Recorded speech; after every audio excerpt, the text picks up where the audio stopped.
Namaste MTG homies, this is Navanad, the budget pub stomper. Today we're going to be talking about something a little bit different.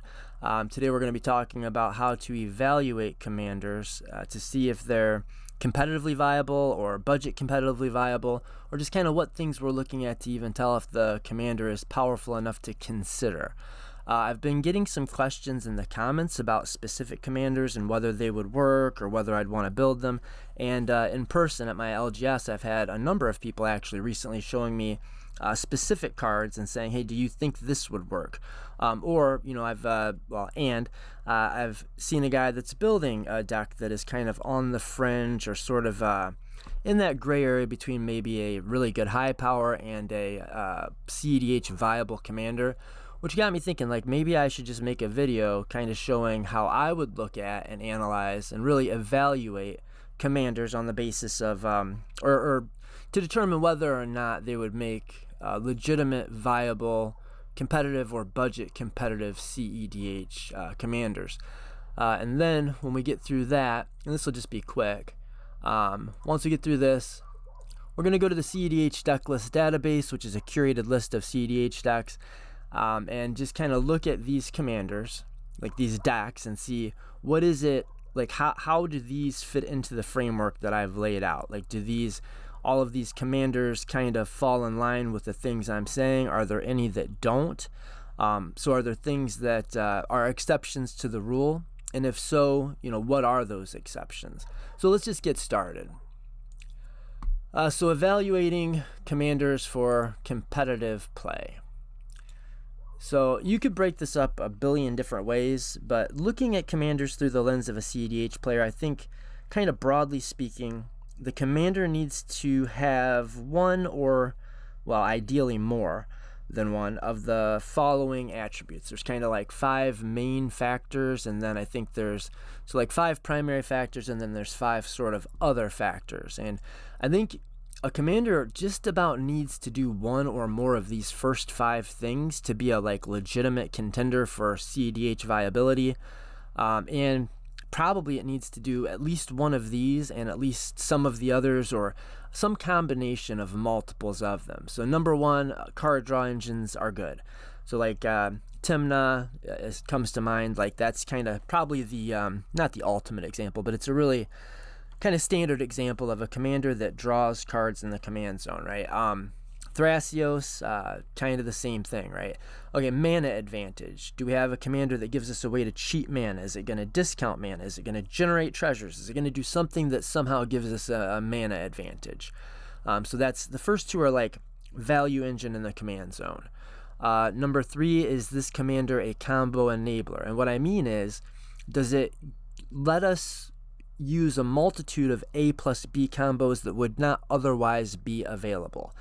So is the commander a combo piece that forms half of an A plus B combo, or a third of a number of A plus B plus C combos? So is it going to give us access to 2-card win conditions, 2-card combos that we would not normally have access to, or that we wouldn't have access to if we didn't have this commander in the command zone?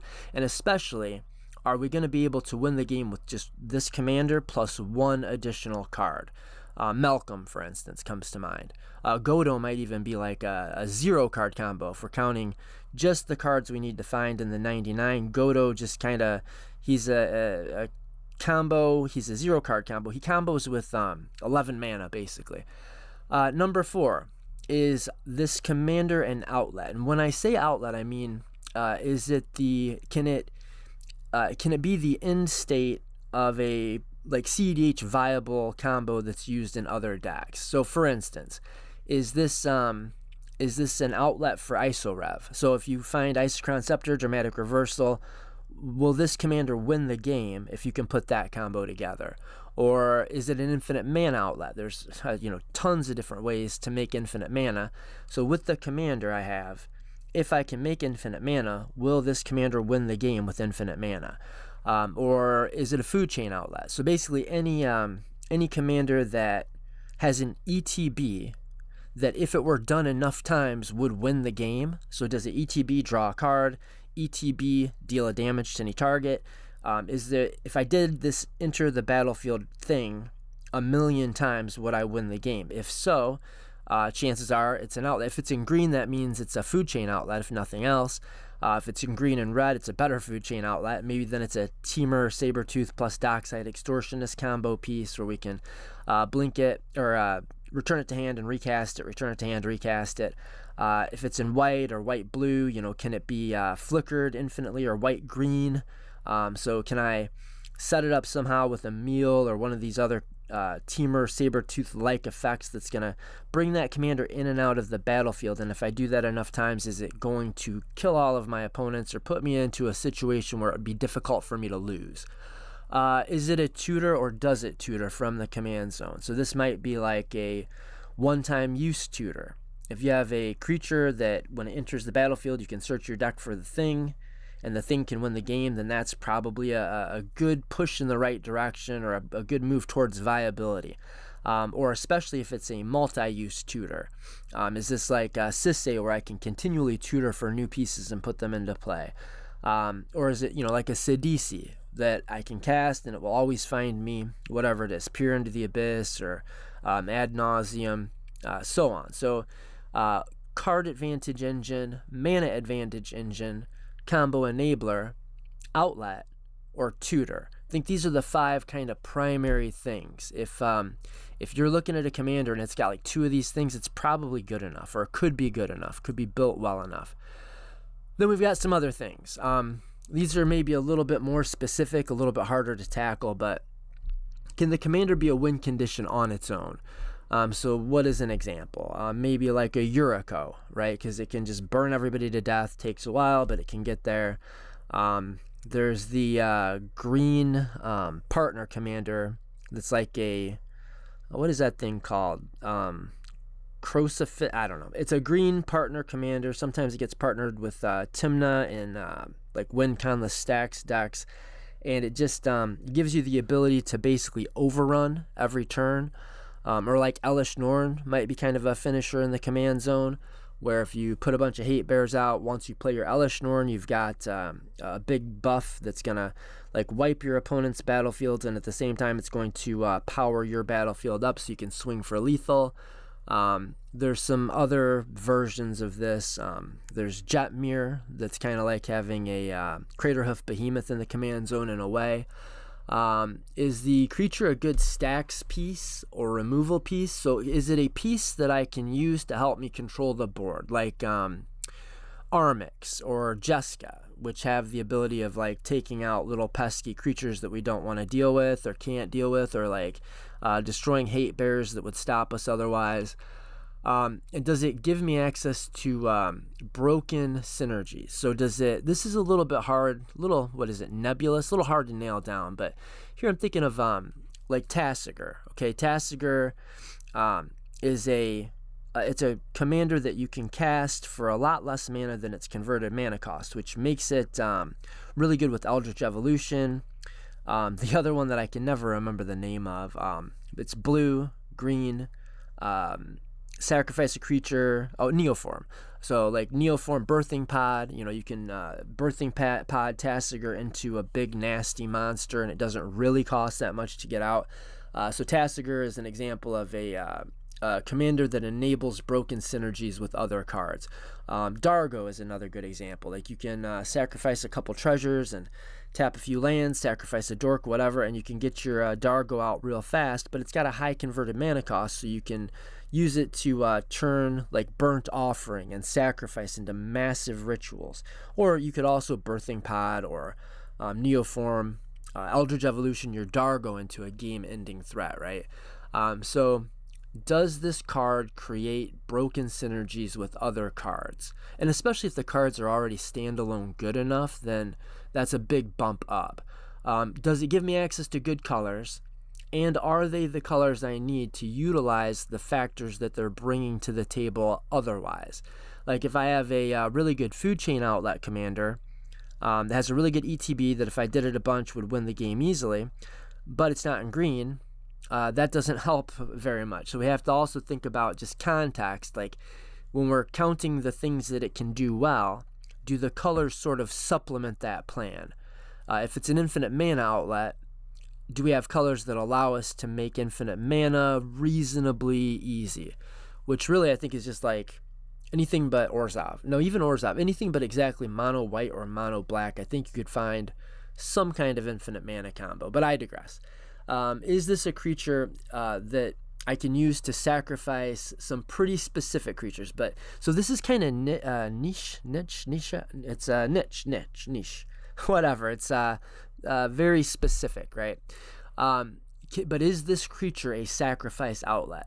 Because if it's a sacrifice outlet and it's in the color identity green or Golgari, but really, green plus, then you can use it to sacrifice Protean Hulk. And if it's in green-black and you can use it as a free sacrifice outlet, then you can continuously sacrifice things. So you can go through really elaborate Hulk lines. Other ones might be Academy Rector and Arena Rector.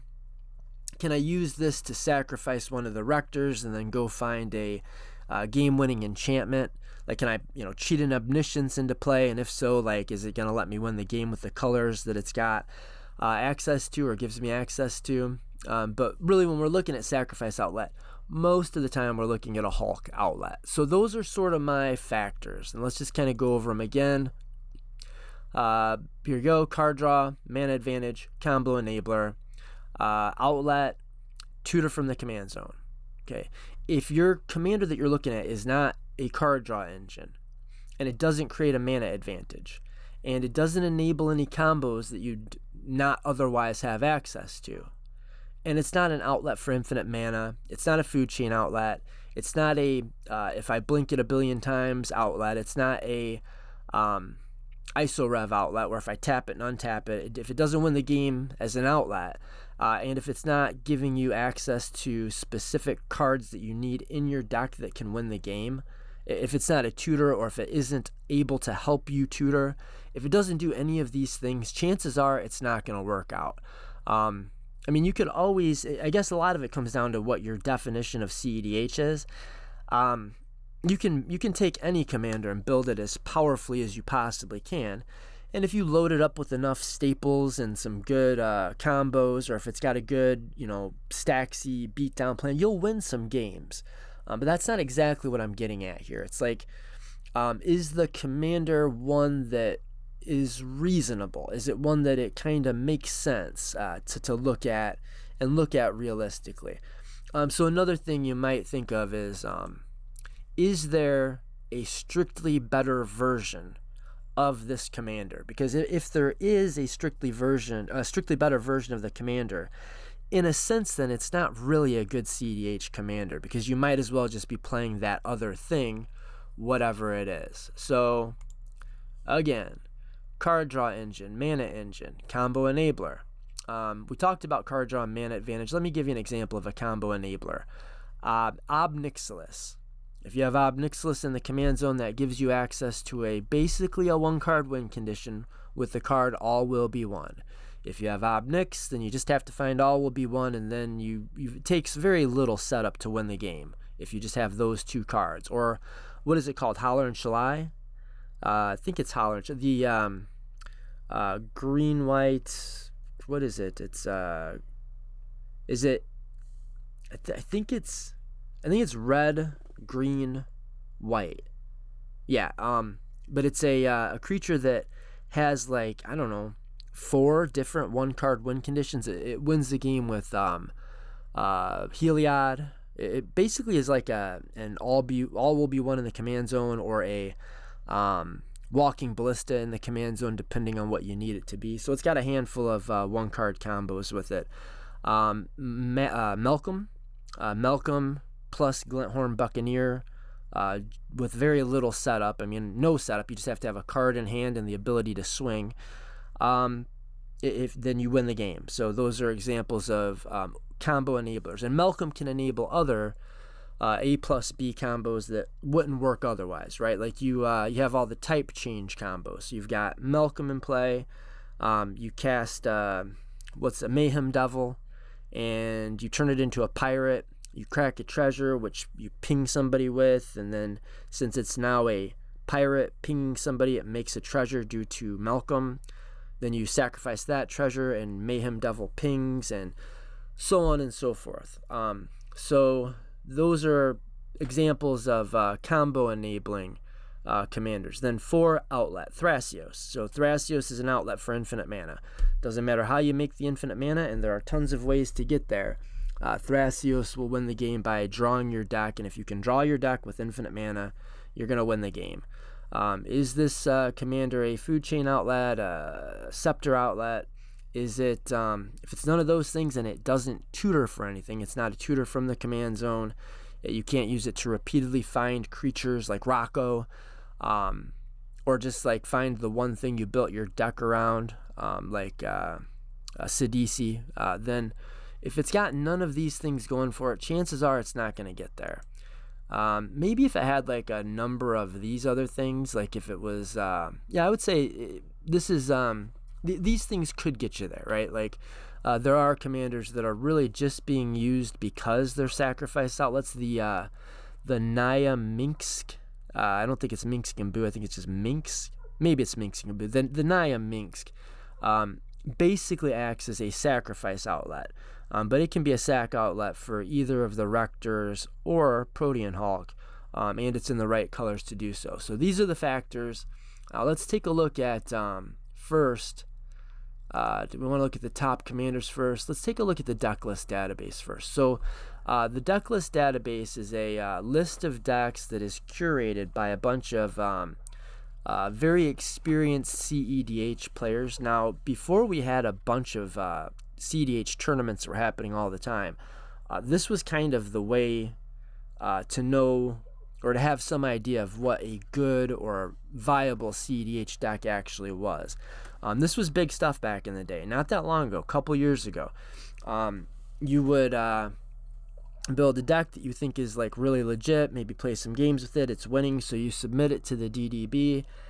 And there's a group of people that would look at the deck. It would go through like a submission process, and then they would do, like kind of look it over and see if it's just obviously not as good as it ought to be. Is it missing certain staples? Is it playing cards that are just definitively not as good as cards it should be playing?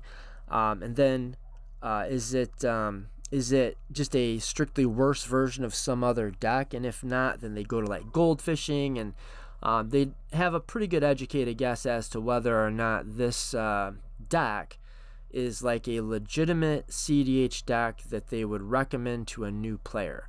So this was never the definitive list of everything cEdh, but it was a pretty good place to come and look and say, okay, I'm starting off, and it still is. It still is a good place if you're new to cEdh, you're trying to get into the format. You look up cEdh DDB, and it'll bring you here, and you can look and see what commanders are kind of recommended, what commanders that people are going to say, knowledgeable people will say, yes, this is a cEdh list right here. Let's see how they do with the factors that we were just talking about. So you're going to see a lot of Tymna and Thrasios. I mean, there is exactly Tymna and Thrasios, but you've also got Thrasios with Vile Smasher, Tana with Tymna. There's going to be Bruce Thras and Thrasios, Tymna. Lots of, so Tymna and Thrasios are both very good commanders. They're good standalone, like with other commanders, and they're good together. So standalone, I mean, they don't have to be played. You don't have to play exactly TNT. In fact, a lot of people would say you don't want to play exactly TNT. I don't agree with that, but we're not going to go down that path right now. So those, but Tymna, very good card advantage piece. One, she draws cards, and two, she gives you access to sort of like a 9th card that you're starting with. You've got your 7-card hand, you've got Tymna, and then you also have access to another card because she has the ability Partner. So that, I mean, that's kind of big points, because starting with an extra card is really good. And what they probably ought to have done when they designed Partners, and they probably should have made them sort of weak, because you get to play 2 of them, but I don't really feel like they did that. In fact, I think if I had to play an Orzhov commander, if I just had to go to a tournament tomorrow and the only thing I could do is play Orzhov, I don't think there's any commander that I would take over just Thrasios, or I'm sorry, Tymna. Well, I mean, I guess I could take Tymna with Armix. Armix Tymna would probably be a better deck, build a better deck than any non-Tymna Orzhov commander that exists right now. And I think that's a problem, but I digress. We're not going to go down that path really either. So what about Thrasios? So why is Thrasios a known... Well, let's take a look at these things, first of all. Let's find a Thras deck. Well, here's Tymna. Okay, so this is Tymna, if you're not familiar. She is a 3-mana 2/2 with lifelink. At the beginning of your post-combat main phase, you may pay X life, where X is the number of opponents that you dealt combat damage to this turn. And if you do, draw X cards. So if you hit all 3 of your opponents with little dorks, then you can pay 3 life and draw 3 cards. So she can draw you basically 3 cards every turn. And she gives you the color identity black and white, and at least any other color that you want. And then let's look at Thrasios. These are Tymna and Thras are sort of the, I think, most obvious examples of cEdh commanders, most known maybe. Thrasios Triton Hero has the ability 4 mana, scry 1, then reveal the top card of your library. If it's a land card, put it onto the battlefield tapped, otherwise draw a card. So it gives you a little bit of card selection, and it lets you hold up mana, which if you're in a Thrasios deck, if you built it well, you're going to want to be holding up mana anyway for interaction. You're going to be playing like a mid-range or a control deck most of the time with Thrasios. Not always, but most of the time. So holding up a Thrasios activation kind of allows you to not waste your mana if you didn't need your interaction. So you have 4 mana open, and it can be colorless mana, like mana of any color, which is a big thing. And then if you don't need, or you've got extra mana to pour into it, you can just start activating Thrasios and getting farther and farther ahead. And you're putting more mana, well, more lands into play, which has sort of a snowbally effect. So it used to be like the ultimate grind commander. Probably you could say it's been usurped as of late, but it's still a great commander for sure. But aside from being a draw engine and allowing you to play another card in your command zone and giving you access to at least 3 colors and possibly 4 colors, it's also an infinite mana outlet. So if you just put together, I mean, there's, God, in the color combination, even just green and blue, but if you add any other color to it, you just get so many possible infinite mana combos, and efficient ones, that you won't play all of the 2-card infinite mana outlets that you have access to, for sure. I mean, just in green-blue, if for some reason you partnered it with another blue commander, another blue-green commander, or another green commander, you still have a pretty good number of infinite mana combos. But once you start adding like white, so like let's say you add white, then you've got Devoted Druid with Swift Reconfiguration, infinite mana, draw your deck with Thrasios. You've got Kinnan with Basalt Monolith, draw your deck, win the game. So Thrasios checks a lot of the boxes, colors, the partner ability, reasonable card advantage engine in a long game, and it's an infinite mana outlet. So you can win the game with just like Abdel Adrian and an Animate Dead if you've got just a couple rocks and dorks out. So let's look at some of these other commanders. Let's just go down the list here and see how this checks against my list of factors, right? So what about Oswald? That's the first deck on the list. Where does this fit in with our factors? I would say it doesn't draw cards, doesn't give you a mana advantage. You could call it a combo enabler, maybe even an outlet, but the main thing is it's a tutor from the command zone. So if you're not familiar, Oswald is basically a birthing pod for artifacts. So it's going to allow you to do something like a pod chain up to whatever your artifact-based combo piece is, or maybe you just use it to get the one ring out like every game fast. You know, I'm not sure what they're doing with them these days. Looks like there's a number of different builds, and you can go onto the DDB and take a look at it. Now, these are just ranked in color order. That's not number one because Oswald is like the king of cEdh. Not the case. So what about Heliad? Well, let's take a look. 3 mana. It's just a white color identity. It's a legendary enchantment creature. It's indestructible. As long as your devotion to white is less than 5, it's not a creature, but once it is 5, you have a 5/5. Not really that big a deal for these decks. Whenever you gain life, put a +1 counter on target creature or enchantment that you control. So what is this? Is this a card draw engine? No, of course not. It's not a mana engine. It's just a combo piece. So Heliad is a commander that gives you access to at least 2 1-card win conditions. Let's just take a look at what these are. You have Heliad in play. You just need... Where's the creatures? You just need Walking Ballista. Right here. So Walking Ballista enters the battlefield with X +1 counters that cost 2X to play it. So if you pay 4 mana and put down your Walking Ballista, so X equals 2, you can remove a counter from it to deal 1 damage to any target. Now if you've given it lifelink, which you can do with Heliad, then every time you ping something with the Heliad, or ping someone with the Heliad, then you get a +1/+1 counter on it. And then you can use that +1/+1 counter to ping somebody and get another counter, and ping somebody and get another counter. So it is a 1-card combo with Walking Ballista.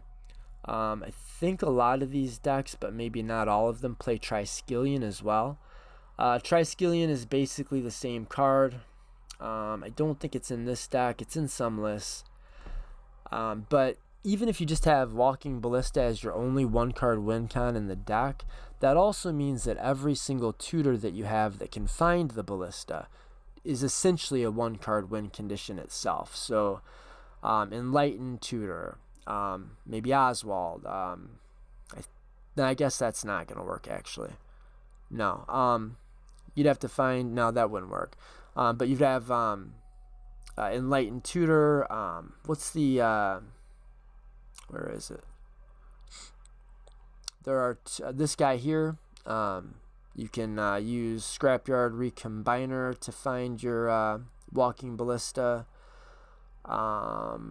Ranger of Eos can find your Walking Ballista, and Ranger Captain of Eos, as well as Recruiter of the Guard. So there's a ton of ways to find your 1-card win con, and you only need to find one of them, and then you can win the game. You do need a sufficient amount of mana to get... This is kind of an expensive combo to get going, but you're in white, which is a really good color for stacks, and so you're going to use stacks to slow the game down, interaction to slow the game down, your silence effects to slow the game down.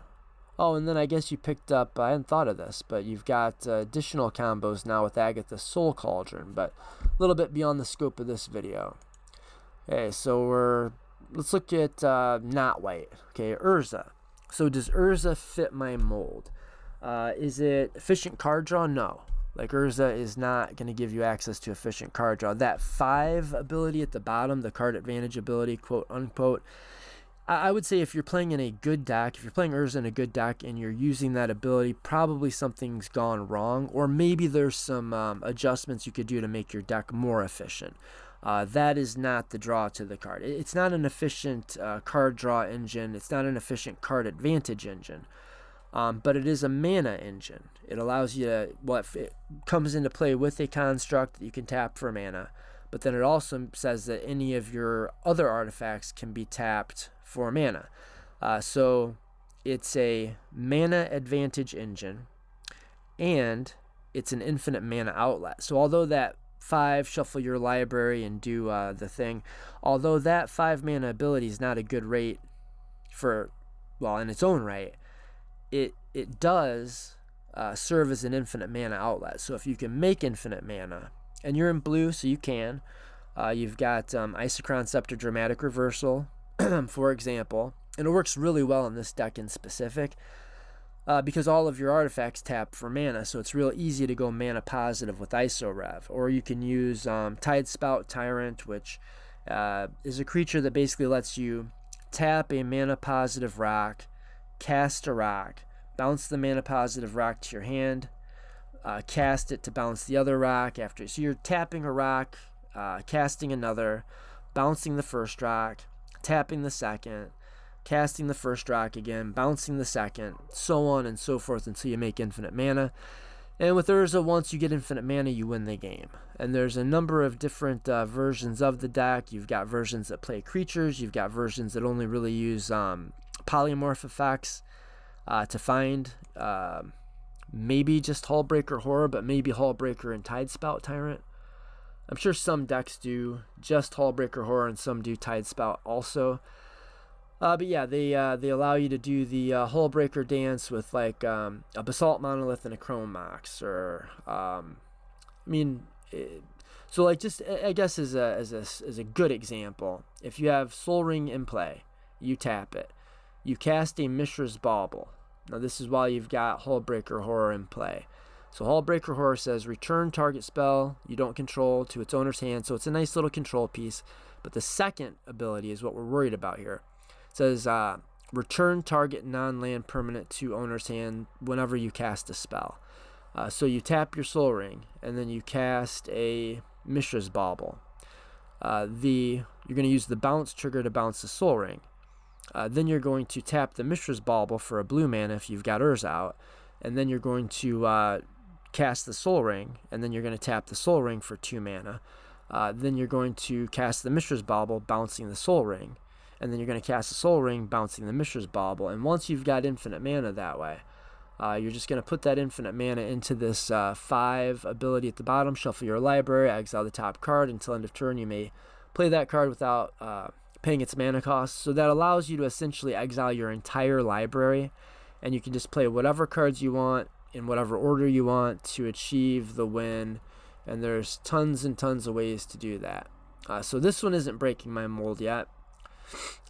Crick is obviously a mana engine. Magda is a mana advantage engine. It's a tutor, and it's a combo piece. Godo, combo piece. Yisan, tutor. Slavala, mana engine and card draw. Shurikai is a card advantage engine, and I think you could probably also call this a combo piece. What are some ones that you may not have seen before? And we know about Winota. Okay, wait, does Winota break my rules? No, because, okay, so this is 4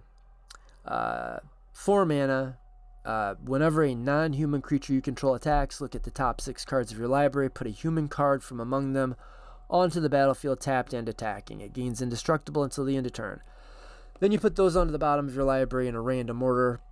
So really, although it's not drawing a card and it's not giving you mana, it actually is a card advantage engine because it effectively draws the card.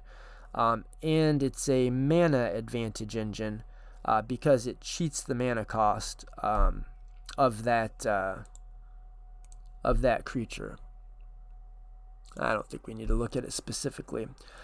What about Esper Turbo Nas? So we're looking at Tymna and Malcolm. So obviously Malcolm is a mana engine. Tymna is a card draw engine.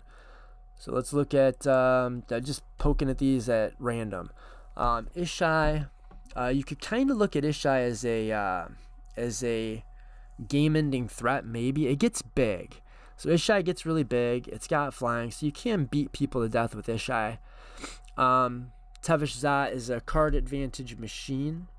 But I think the deal with these two creatures, look at the name of the deck. I don't know what man stands for, but humility.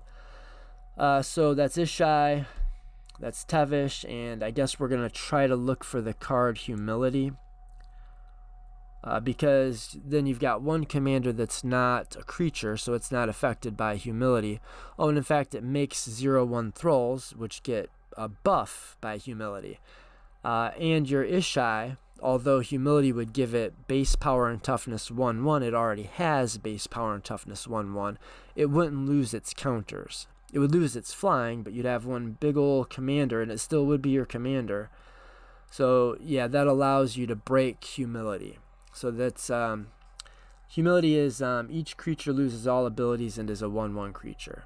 But if you've put 9 counters on Isai, it'll still have 9 counters. It'll still be your commander, and you'll just be able to easily beat anybody who's playing a creature as a commander, which is almost everybody. So far these are holding up pretty well. What's this? Crom is a card advantage engine. Tevish Dot, card advantage engine. So are there any of these that are going to break my rules? How about Arden? Arden might break my rule. Well, he allows you to cheat mana.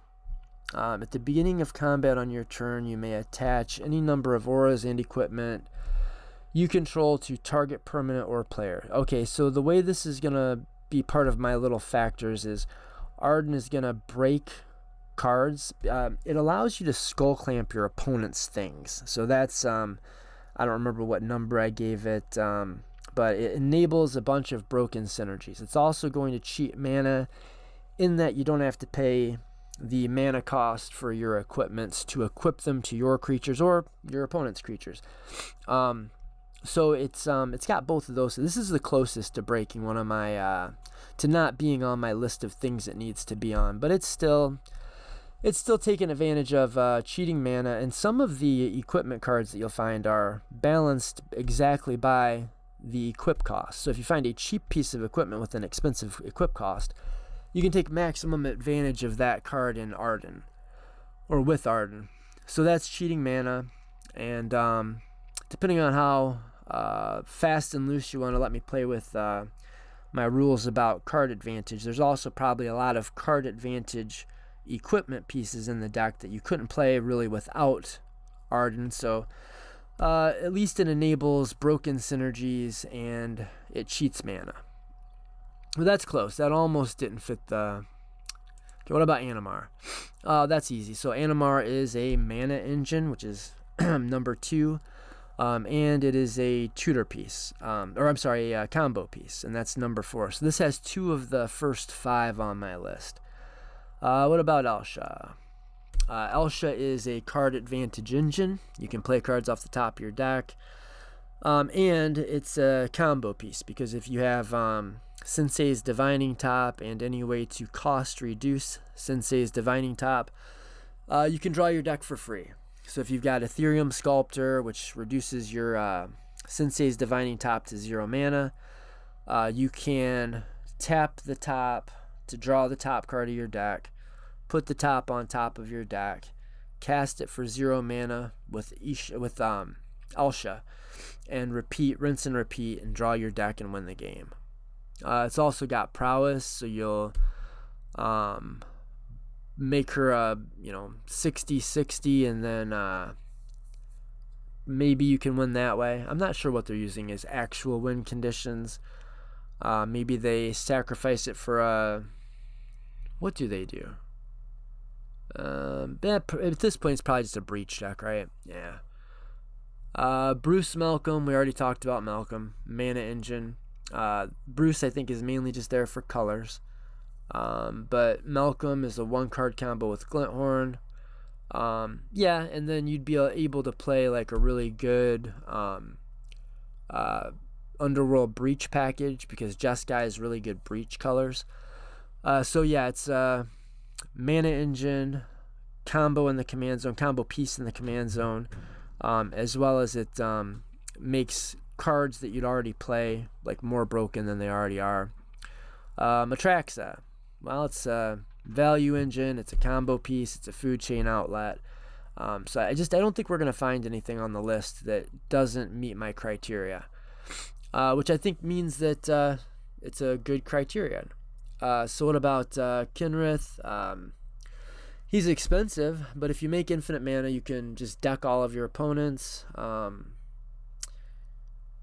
It's a kind of a card draw engine. It's an outlet. It's a combo piece.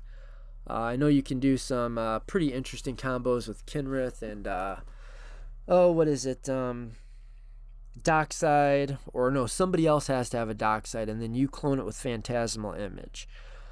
Then you put a +1 counter on your cloned Dockside, which kills your Phantasmal Image, and then it goes into the graveyard, and you reanimate it with the black ability, bringing the Phantasmal Image back into play, copying the Dockside again, making a bunch of triggers, rinse and repeat, which gives you the infinite mana that you need to use the blue ability to have target player draw a card, either be you drawing your deck and winning the game, or you could just have all of your opponents draw, 200 cards and win the game that way.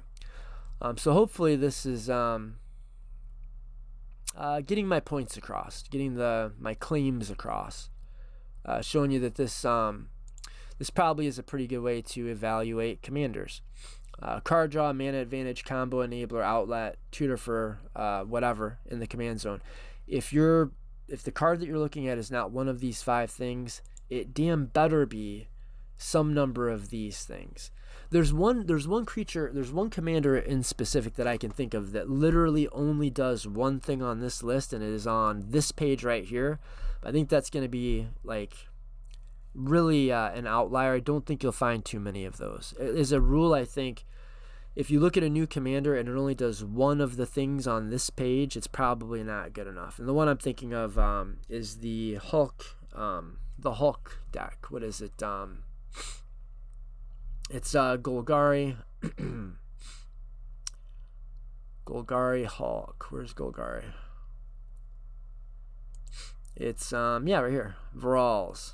So yeah, Virals doesn't do anything except it's a free sacrifice outlet. And so with this free sacrifice outlet, you can sacrifice your Hulk, but you're in Golgari, so you've got access to all these weird multi-Hulk lines where you usually have to find a sacrifice outlet before you start doing your multi-Hulk piles. But because Virals allows you to sacrifice as many times as you'd like with no mana investment, it just happens to fill that niche. If it fits that little teeny tiny role. But moreover, you're going to want a commander that does some number of these things, and bonus if it does some number of these things. I think that's the way I would look at it. Really, just the next time you look at a commander, you're like, I wonder if this is any good. I wonder if I can make a competitive deck with this commander. Hold it up to this little list right here. If it doesn't do anything on this list, then the answer is no. I'd say the answer is no, unless it does some very important number of these things, in which case the answer is still probably no, but maybe. Yeah, it could give you access to good colors and be a sacrifice outlet, but not be a good commander. Really, primarily, I'd look at these. And look at these as like icing on the cake, except for in the most specific situations. And if you're looking at a specific situation that's that specific, you probably already know the answer, I would think. How are we doing on time here, guys? That's not time. Not great. Oh, shoot. Okay, so I was going to just take a quick look at, where is it? The top whatever commanders from however long. So these are the top commanders from the past month. Are any of them cEdh worthy? So Flubs, how does it compare to our list? Does it draw cards? Yeah, it does. So automatically you could say this is at least something we could look at, right? Is it a mana engine? Yes. So it lets you play extra lands, and it lets you draw extra cards. Chances are there's a way to break it or use it as a very good engine in a very good deck. You've got teamer colors. There's plenty of combos in those colors. Now, really, I think if you built this as a cEdh deck, it would be a very, very strange deck, and it would probably end up being a combo piece, would be my guess. I'm not sure about that. You may just end up using your normal everyday teamer combos. There's plenty of them. This was one of the ones that somebody I saw was trying to build it. We were talking a little bit. He didn't specifically ask me, hey, what do you think about this and how do I break it? But we talked a little bit about it.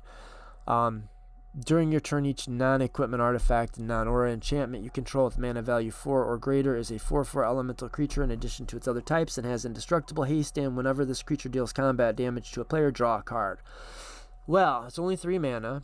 It's in decent enough colors. It's a card draw engine.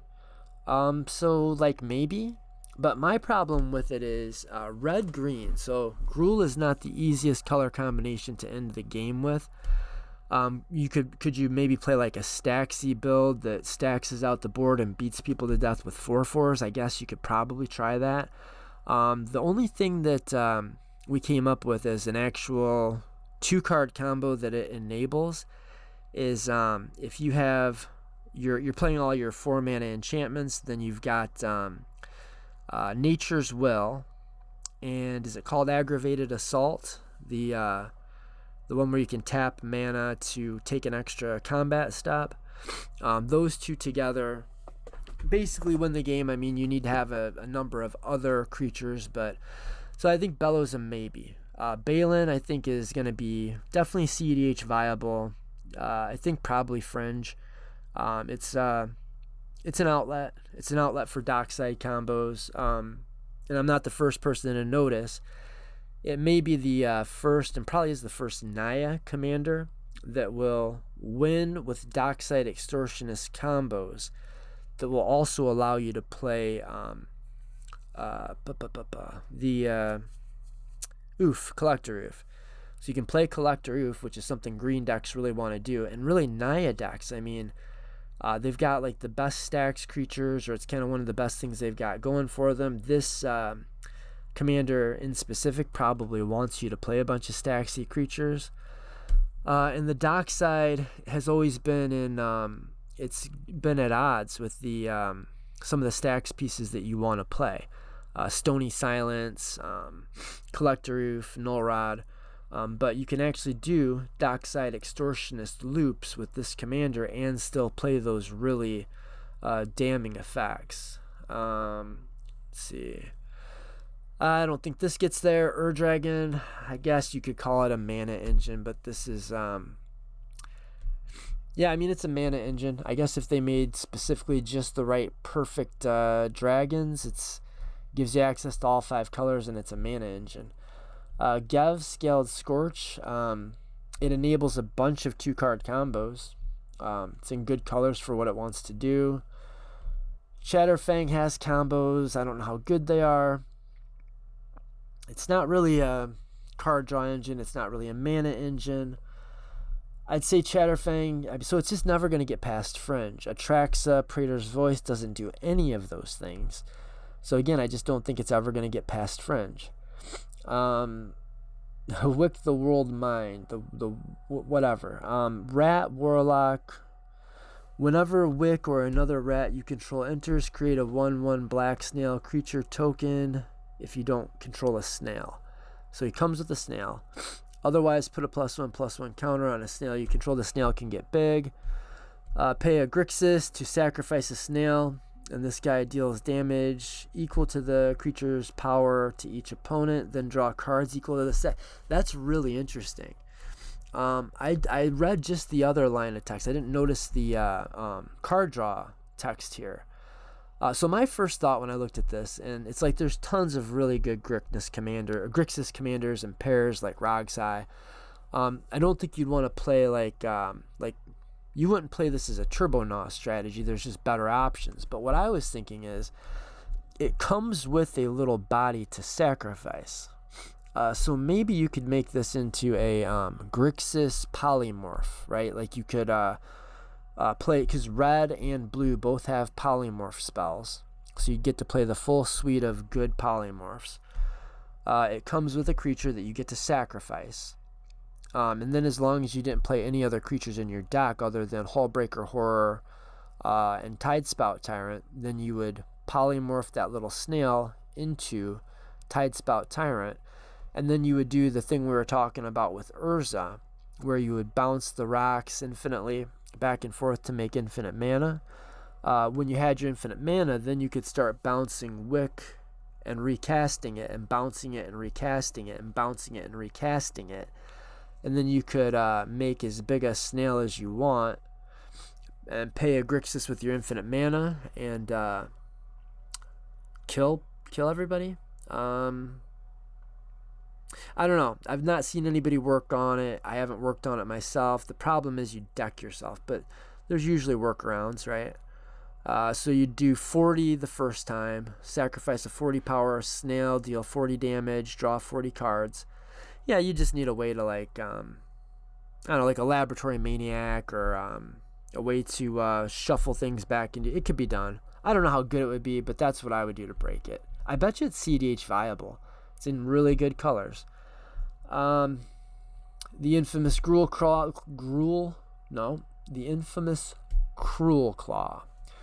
Whenever it deals combat damage to a player, exile cards from the top of your library until you exile a non-land card. You can cast that card by discarding a card rather than paying its mana cost. So it says rather than paying its mana cost, which just automatically means it's a mana engine.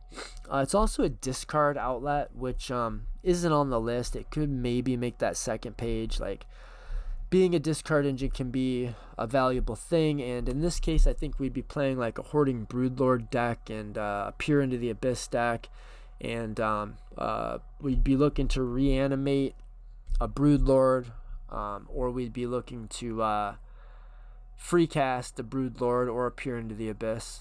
I think the infamous Cruel Claw gets there. Krinko Mob Boss. It doesn't draw cards, it doesn't make mana. You could maybe say it can be a finisher. I guess it enables some combos, but I think they're mostly like 3-card combos. So you need your commander and 3 cards. I'd say, according to my little stipulations, it doesn't get there, and I think that's probably accurate. I mean, I think you could load it up with a bunch of fast mana and play all the combos you want, but I think the problem would always be whatever mono red combo that you're playing in this deck. There's going to be a better deck that you could utilize it more easily or give you better advantage than Krinko. So what if we slam, I don't even know what these guys are. Well, you've maybe seen my Glarb video. Glarb is cEdhable. We could cEdh Glarb for sure. If you want to see how, watch my video on Glarb. Hackball has too many words. Gishsaw Sun's Avatar, too many words, too much mana. What about this guy? Prowess. Other creatures you control have prowess. That's pretty good. Whenever you cast a non-creature spell, target creature you control can't be blocked this turn. No, I don't think so. It's not a mana engine. No, this definitely doesn't get there. I think, what about this otter one here? This other otter. Nadu, obviously. It's a mana engine and a card draw engine, and you could maybe look at it as a combo enabler. It definitely turns otherwise not broken cards into totally broken. Lots of them. Elenia, Divergent Storm. Whenever you cast a spell, if it's the first instant, the first sorcery, or otter spell, then Elenia, you've cast this turn, you may have target opponent draw a card. If you do, copy that spell. You may choose new targets for the copy. So copies, you could kind of look at copying a spell as mana advantage and card advantage. There might be something here. I bet it's a combo enabler. I think Elenia could probably get there. It's kind of a high casting cost. I think we've looked at a lot of these already. Tivit, good colors. 1-card combo with Time Sieve just wins the game. Nihila, all the colors. 1-card combo with 10 cards. Kennen, 1-card combo with Basalt Monolith. It's also a mana engine, and it's got sort of it's got an infinite mana outlet and sort of a card advantage engine built into it, so obviously busted. I think that's going to do it for this. I wanted to talk about Niv Mizzet, because Niv Mizzet's one that I think kind of bridges the gap between high power and cEdh, but according to my list, it's definitely a cEdh commander. It's a little bit expensive, but you're in good control colors. And it is not only does it have 3 separate 1-card win conditions, Curiosity, Ophidian Eye, and Tandem Lookout, but it's a draw engine on its own. Whenever somebody casts an instant or a sorcery, you draw a card, and it puts damage out on the board, so it's kind of a control piece. And I don't know that people play it this way, but you can use it as a Isochron Scepter Dramatic Reversal combo. It'll win the game there. It enables some other combos too. I just don't think you need them all, but yeah, it's not on the list here, but I just wanted to bring it up. I guess we're going straight to an hour. Yuriko, yeah, you know, it's a finisher in the command zone, and it's a card draw engine, and it does, in a way, cheat mana. So that kind of checks all the boxes. I think that is going to do it for this video, guys. Until next time, may the Force be with you and the ones you love. May the Force be with your mother. May the Word be with your father. Word to your mother. Word to your father. May the Force be with you. Isai until I die. Peace, and I am out.